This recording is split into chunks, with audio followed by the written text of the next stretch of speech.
Queridos e amados irmãos, que a doce e gloriosa paz do Senhor Jesus seja com todos. Graças a Deus, estamos de volta para mais uma semana de estudo da nossa revista da Escola Dominical. Nós estamos comentando a lição de adultos, publicada pela Casa Publicadora das Assembleias de Deus, todo trimestre. E neste trimestre estaremos comentando esta lição abençoada, que eu estou apresentando aqui a capa, lição comentada pelo pastor Elinaldo Renovato, falando sobre os dons espirituais e ministeriais, servindo a Deus e aos homens com poder extraordinário. Já estudamos sobre e deu dons aos homens, foi a nossa primeira lição. Estudamos o propósito dos dons espirituais, foi nossa segunda lição. Estudamos dons de revelação, foi nossa terceira lição. E hoje vamos estudar já a nossa quarta lição, dons de poder, que é a lição que está programada agora para 25 de abril de 2021. Todas as nossas lições nós damos uma organizada aqui em 10 tópicos, pegando aqui o conteúdo da lição e uma vez ou outra a gente insere um tópico diferente para dar uma ampliada na ideia. O nome deste canal é Escola Bíblica Complementar e nós temos o objetivo de complementarizar o seu estudo, mas respeitando muito o conteúdo que vem aqui na lição. Quem comenta essas lições são mestres da palavra, credenciados pela Casa Publicadora das Assembleias de Deus e pela nossa convenção. Então, nós vamos aqui implementar um modelo novo, Você que ainda não é inscrito nesse canal, se inscreva. E nós temos aí muitas lições já comentadas, A lição desse trimestre, do trimestre passado, Então, se você não é inscrito nesse canal, se inscreva. Não se esqueça de dar o like aí, Muita gente esquece de clicar nessa mãozinha aí, se você gostou do vídeo. Compartilhe esse vídeo em suas redes sociais, com as pessoas da sua igreja, e aí também tem o local para você fazer o seu comentário. Será muito bem-vindo. Comente, diga a cidade de onde você está falando, para nós vai ser um grande prazer. Espero estar trazendo uma contribuição que some ao conteúdo que você já tem adquirido. Então, vamos lá. Título da lição, Dons de Poder. O texto áureo nos diz assim: a minha palavra e a minha pregação não consistiram em palavras persuasivas de sabedoria humana, mas em demonstração do Espírito e de poder, para que a vossa fé não se apoiasse em sabedoria dos homens, mas no poder de Deus. Palavras do apóstolo Paulo, que estão na sua primeira carta aos Coríntios, capítulo 2, versículos 4 e 5. A verdade prática nos diz: os dons de poder são capacitações especiais em situações que demandam a ação sobrenatural do Espírito Santo na vida do crente. Nossa leitura bíblica em classe se encontra na primeira carta de Paulo aos Coríntios, capítulo 12, versículos 4 e depois os versículos 9 a 11. Ora, há diversidade de dons, mas o Espírito é o mesmo. E há outro pelo mesmo Espírito a fé, e há outro pelo mesmo Espírito os dons de curar, e há outro a operação de maravilhas, e há outro a profecia, e há outro o dom de discernir os espíritos, e há outro a variedade de línguas, e há outro a interpretação das línguas, mas um só, e o mesmo Espírito opera todas essas coisas, repartindo particularmente a cada um como quer. Nossa introdução diz assim: o ministério terreno de Jesus foi marcado por inúmeros milagres, principalmente curas. A história eclesiástica comprova que a igreja do primeiro século também operou maravilhas no poder do Espírito Santo. Entre os primeiros cristãos, sobejavam os dons de poder. Se Jesus não mudou e os dons espirituais são para a igreja de hoje, por que atualmente não vemos as manifestações dos dons de poder em nosso ambiente com mais frequência? Uma boa pergunta. Será falta de conhecimento a respeito do assunto? Ou será por causa do mau uso que alguns fazem das dádivas divinas? A grande verdade, irmãos, é que, primeiro, nós precisamos ter conhecimento dos dons. Paulo disse que a igreja não deveria ser ignorante. Não quero que vocês sejam ignorantes acerca dos dons espirituais. Devemos ter conhecimento. Uma segunda coisa que nós temos falado nas lições passadas, os dons espirituais devem ser ensinados na igreja.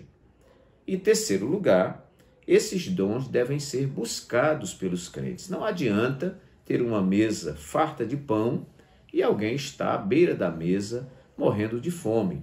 Ou como aquele cidadão fez uma viagem de navio e já estava 3 dias sem comer, porque ele tinha pouco dinheiro, só teve o dinheiro de pagar a passagem, e quando ele não aguentava mais, ele foi pedir lá na gerência que deixasse ele pelo menos lavar um prato, fazer alguma coisa para ele ter direito a um prato de comida. E aí, aquele senhor, né, que era o gerente ali de todo aquele navio, né, ele disse: não, amigo, quando você pagou a passagem, você já tinha direito, inclusive, à alimentação. Então, tudo que tem aqui, você já tem direito. E aí ele, meu Deus, 3 dias sem comer, sem saber disso, né? E aí ele descontou atrasado, certamente. Então, irmãos, às vezes a gente tem a disponibilidade desses dons para a igreja, né? E alguém não busca, não sabe que tem. Quem sabe que existe também não ensina. E as pessoas ficam aí sem usufruir dessa bênção. Muito bem. Então, vamos verificar esses dons de poder, que na nossa lição está repartida aqui. Primeiro, o dom da fé. Dentro dessa classificação é considerado um dos dons de poder. Temos também os dons de curar, no plural, que também faz parte dos dons de poder. E temos o dom de operação de maravilhas, que também faz parte dos dons de poder. Então, nós vamos, nesses 10 tópicos aqui, acompanhar praticamente o que já está na lição aqui, mas você dá essa ordenada aí para facilitar a sua aula. Então, primeiro, dons de poder. O que são esses dons de poder? Na nossa revista, ele vai mostrar, não é, que o Senhor distribui os dons de poder quando os seus servos têm como prioridade servir ao próximo. À medida que formos ativos em alcançar o mundo, tornamo-nos vasos que podem ser usados pelo Senhor, obviamente com poder. Então, meus queridos, veja só, esses dons de poder, eles existem. Eu queria que você relacionasse isso aí, que é importante. Primeiro, para legitimar, para autenticar o Evangelho. Os discípulos pregavam o Evangelho, falavam de um Cristo vivo e até aí era um discurso normal. Será que estão pregando novos deuses? Será que estão trazendo uma nova filosofia? Lá na Grécia, né, lá em Atenas, chamaram Paulo de paroleiro, né? Está aí um camarada com uma nova história, uma nova filosofia e tal. Então, os dons de poder, eles têm esse objetivo, legitimar e autenticar o Evangelho. O Evangelho é pregado, não é? E os sinais vão acompanhando como demonstração, como autenticação de que esta mensagem é uma mensagem verdadeira e que o Cristo vivo está presente nessa mensagem, bem como o Espírito Santo atuando no meio do povo de Deus. Também nós vamos ver que Paulo diz para os coríntios que a sua palavra e sua pregação não consistiam apenas em palavras persuasivas de sabedoria humana, mas em demonstração do Espírito e de poder, para que a fé dos coríntios não se apoiasse em sabedoria dos homens, mas no poder de Deus. Então já encontramos a segunda coisa. Primeiro, dons de poder para legitimar, autenticar o Evangelho. Segundo, para ancorar a fé da igreja não na sabedoria humana, mas no poder de Deus. Terceiro, para evidenciar a presença de Deus entre nós. Na medida que esses dons de poder são exercitados, colocados em prática, nós vemos Deus está no meio desse povo. E também para atingir patamares que os recursos humanos não podem, né? A princípio, os dons espirituais, irmãos, de um modo geral, não só os de poder, eles são capacitações para que a gente possa fazer aquilo que os recursos humanos simplesmente não podem fazer. Então, Deus entra em ação e aí a gente atua no poder do Espírito Santo. E por último, para ser um correspondente às demandas sobrenaturais. Para isso existem os dons de poder, porque existem questões que não são naturais, elas são sobrenaturais. E para trabalhar no terreno do sobrenatural, somente com dons sobrenaturais também. Nós temos que estar, armas adequadas para a batalha adequada. Muito bem. Então, em segundo lugar, nós vamos falar aqui, eu coloquei dom, porque dom é todo presente, é toda dádiva. Então, alguém vai dizer, mas isso aí não é um dom e tal, talvez estranho. Mas eu enumerei aqui, segundo lugar, dom da fé salvadora. Nós vamos ver aqui no tópico 1 e subtópico 2, veja só, que diz a fé como um dom. Ela é distinta daquela que recebemos por ocasião da nossa conversão, ou seja, a fé salvífica. Então, veja bem, irmãos, nós não estamos falando aqui ainda do dom da fé, que eu vou chamar ela de outro nome, mas entenda bem, eu estou falando aqui em segundo lugar, dom da fé salvadora. Eu entendo que o Senhor coloca no nosso coração a fé salvadora. Nós pregamos o Evangelho e porque algumas pessoas se convertem e outras não. A umas é concedido o dom da fé salvadora.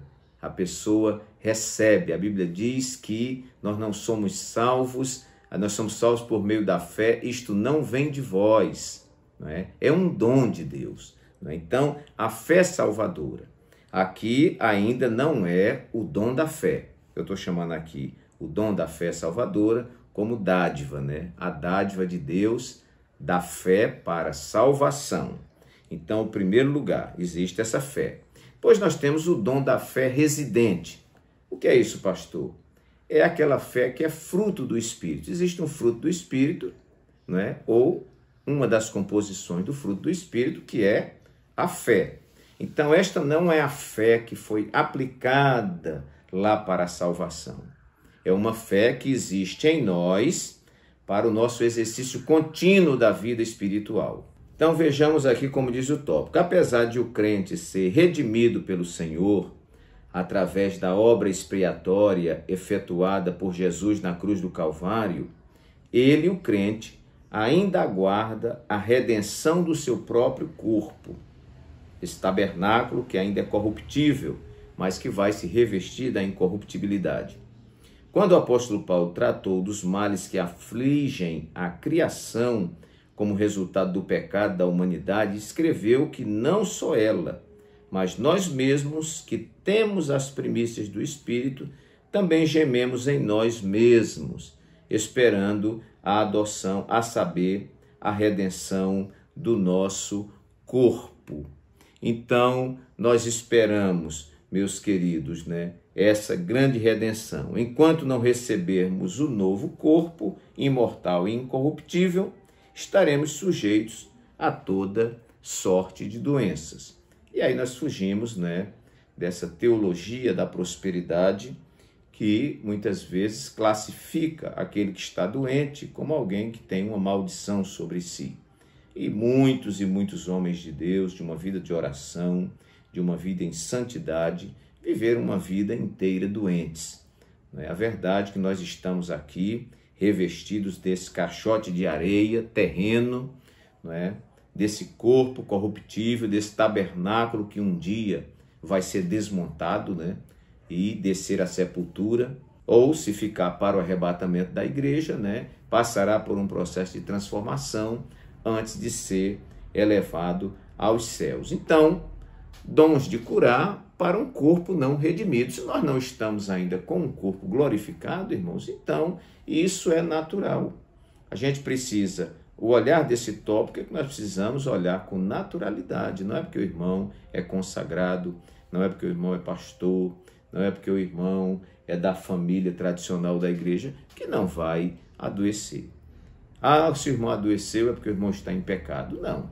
O justo padece aqui na terra. Ele tem enfermidades. Paulo tinha enfermidades. Timóteo tinha enfermidades, né? E muitos santos de Deus tiveram suas enfermidades, porque nós estamos num corpo não redimido, mas estamos aguardando esta redenção que acontecerá muito em breve. Maranata, ora vem Senhor Jesus. 7º lugar, dons de curar para evidenciar a supremacia divina. Veja só, tópico 2 e subtópico 3, a necessidade desses dons. Os dons de curar são necessários à igreja da atualidade. Num momento ou num mundo incrédulo em que a medicina se desenvolve rapidamente, o ser humano pensa que pode superar a Deus.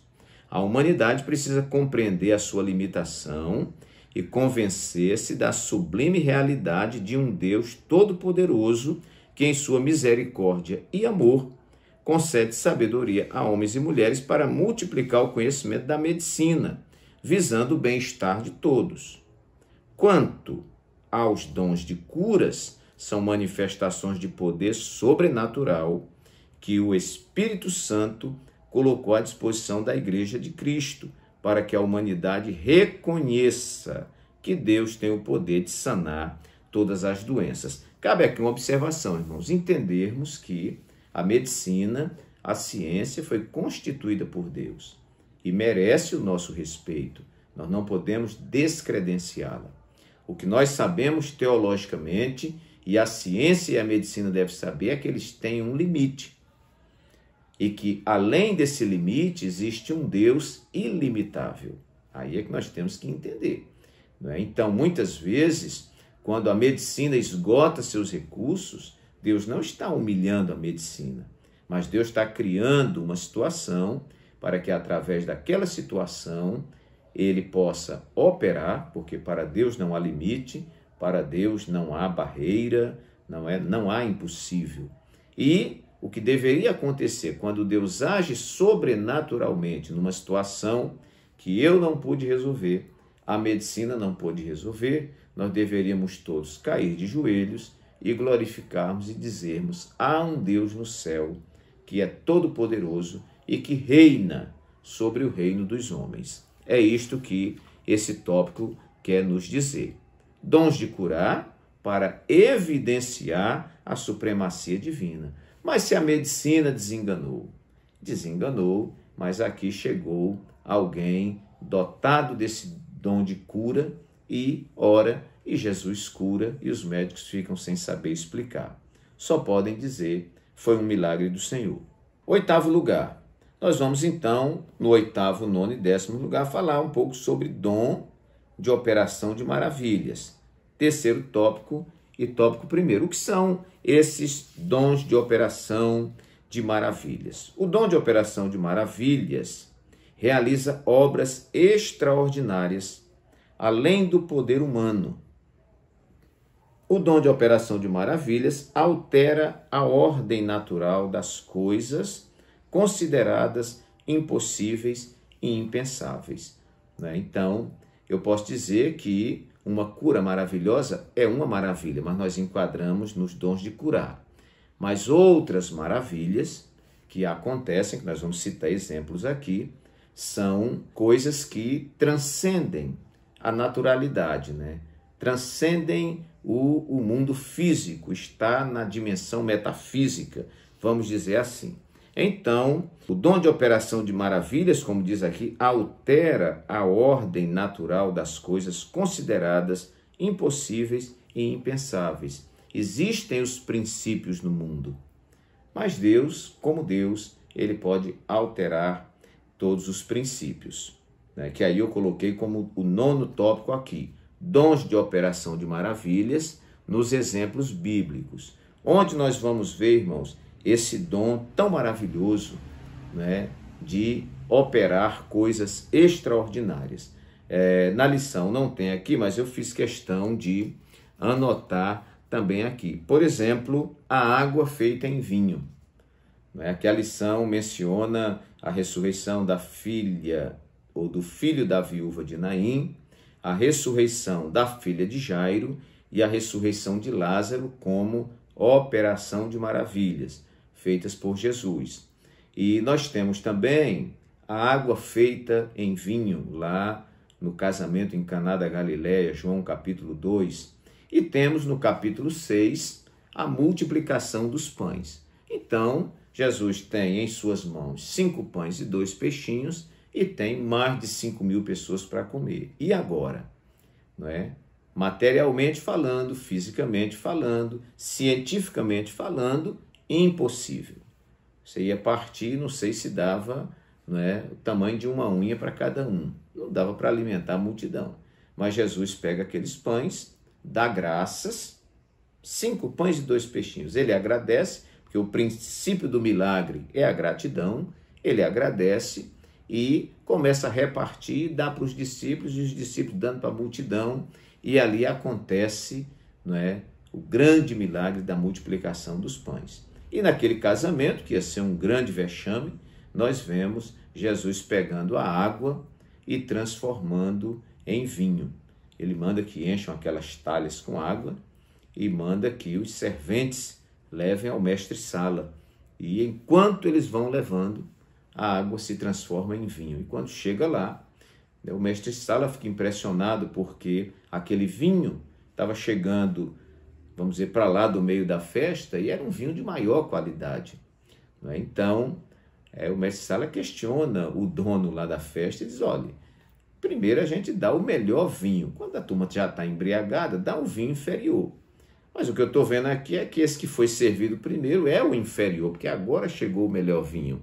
Mas é claro que o vinho que Jesus faz é o melhor vinho e sempre é o melhor vinho. Então, irmãos, são exemplos bíblicos, né, de operação de maravilhas. Poderíamos citar Antigo Testamento, o Mar Vermelho se abrir, uma operação de maravilhas, né? O maná caindo do céu, operação de maravilhas, né? A vara de Arão florescer, operação de maravilhas. Deus operou e continua operando hoje, fazendo isso aí. 10º ponto da nossa lição: dom de operação de maravilhas e as distorções. O nosso comentarista se preocupa em apresentar nessa lição algumas distorções que têm ocorrido ao longo do tempo, principalmente em movimentos neopentecostais. E aqui no 3º tópico e subtópico 3, nós vamos ver distorções no uso dos dons de curar e de operação de maravilhas. Começamos primeiro com alguns pronunciamentos. Pessoas que querem determinar, decretar ou exigir. E nós não concordamos, haja vista que nós, tudo que recebemos, entendemos que é pela graça e pela misericórdia de Deus. Quem somos nós para ordenarmos, para decretarmos, para exigirmos de Deus? Também, muito cuidado com a questão da barganha, do toma lá, dá cá. Não, eu me apresento diante de Deus, eu não posso fazer exigências, porque Deus ele me dá o que ele quer dar. E não é porque eu dou alguma coisa no meu culto, na minha oferta, que eu agora vou exigir que Deus venha repor aquilo que eu dei. Eu sou um eterno devedor e o Senhor não me deve nada. Também lá mais embaixo do subtópico 3 está escrito: o crente que impõe as mãos sobre o enfermo não pode ser tratado como um ídolo na igreja. Então, a compreensão de que o dom de Deus que reside em mim não é meu, é um dom de Deus, né? E ele dá e tira de quem ele quer. Então, tudo que eu tenho, tudo que eu sou, foi o Senhor que me deu, foi o Senhor que fez por mim. Então, isso não me dá o direito de me sentir superior e daqui a pouco está sendo tratado como um ídolo. E há pessoas que gostam de ser tratadas como ídolo. Não, a glória, a honra é para o Senhor. Também, uma outra distorção, um erro, é imaginar que porque aconteceu o milagre aquela vez, sempre haverá outros milagres. Ora, irmãos, os milagres não acontecem dependendo única e exclusivamente da necessidade daquele que recebe o milagre. Mas o milagre acontece baseado no projeto que Deus tem para o seu reino. Nunca vamos absorver a ideia de que nós somos o centro do reino. Nós somos um detalhe no reino. Nós somos cooperadores de Deus, estamos ali, mas o centro é o reino de Deus e a glória de Deus. Então, acontece uma vez, porque Deus quer beneficiar aquela pessoa e aquilo consta do projeto macro do reino de Deus. Também, cuidado, porque quem opera os sinais e as maravilhas é o Senhor, não o homem. E, por fim, não podemos agendar dias nem marcar horários para a sua operação. Não é, meus irmãos? Nós aprendemos em lições anteriores sobre a soberania de Deus. Aprendemos na lição de Jó. Então, Deus faz quando Ele quer, com quem quer, no tempo que Ele quer, pelo tempo que Ele quer. Então, a agenda é de Deus. E eu coloco por último aqui uma outra distorção, que é o uso como dom particular fora da esfera da igreja. Aqui eu estou falando das pessoas que o desenvolvimento dos seus dons não são no meio da comunidade cristã, no meio da igreja, mas eles promovem reuniões particulares. Muito cuidado com isso. Reunião lá de fundo de quintal, reunião na casa da irmã fulana, e as coisas acontecem lá e não acontecem na igreja. Acontece quando o pastor não está, mas quando o pastor está, não acontece. Ora, irmãos, a operação é do Espírito Santo. Se a operação é do Espírito Santo, ela visa o benefício daquele que está recebendo o milagre, a operação de maravilhas, mas também visa a edificação da igreja. Então, muito cuidado com o uso do dom como dom particular, onde eu levo para onde eu quero, realizo onde quero e quando chego na igreja, sufoco esse dom. Então, isso não é um dom legítimo. Ok, meus irmãos? Então, está aí os 10 tópicos que nós sempre disponibilizamos para os irmãos. Espero estar dando uma colaboração e uma ajuda no seu estudo, ok? Estamos falando de estudo. Você pode não concordar com alguma coisa que eu falei, não tem problema, O tempo é senhor da razão, Então, o importante é que a gente cresça no conhecimento e na graça do Senhor. Que Deus nos abençoe e até o nosso próximo vídeo, se Deus assim o permitir.